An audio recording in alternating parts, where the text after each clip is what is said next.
Il y a la police partout, mais j'en ai trouvé. Ce que Tammy s'est si facilement procuré dans les rues de Durban, c'est une dose de Wonga. Cette poudre blanche contient de la lessive, de la morora, des médicaments. Le tout est mélangé à de la marijuana et fumé comme un joint. Cette petite dose m'a coûté 2 euros.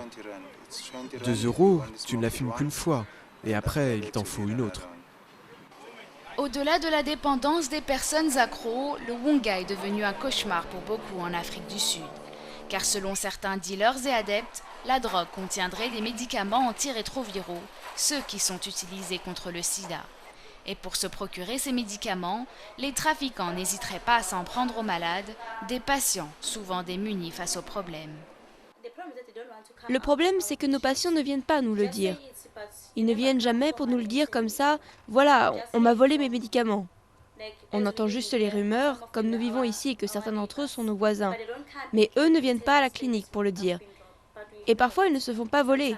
C'est eux qui les vendent. L'antirétroviral que les dealers prétendent utiliser est le Stocrin. Mélangé à de la marijuana, il est censé garantir une euphorie instantanée. Mais les autorités combattent ces rumeurs. Une récente analyse de 6 échantillons a conclu qu'il n'y avait pas d'ARV dans le Wonga. Cette légende urbaine serait alimentée par les dealers dans une sorte de campagne marketing pour vendre quelque chose de nouveau. Le Wonga serait en réalité de l'héroïne coupée avec d'autres substances pour augmenter son volume avant la vente.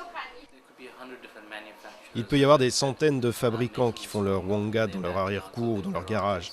Et le Wonga, ça peut être n'importe quoi, une combinaison d'ARV, de poison pour rats, de choses qu'on achète sans ordonnance à la pharmacie, des choses qu'on trouve chez soi. N'importe quel ingrédient peut s'y trouver, tout simplement pour garder le prix aussi bas que possible. Car leur but, au final, c'est de faire du profit. Autrefois limité à la province du KwaZulu-Natal, le phénomène du Wonga se répand, alors que l'Afrique du Sud recense près de 6 millions de malades du sida, soit plus de 10% de sa population.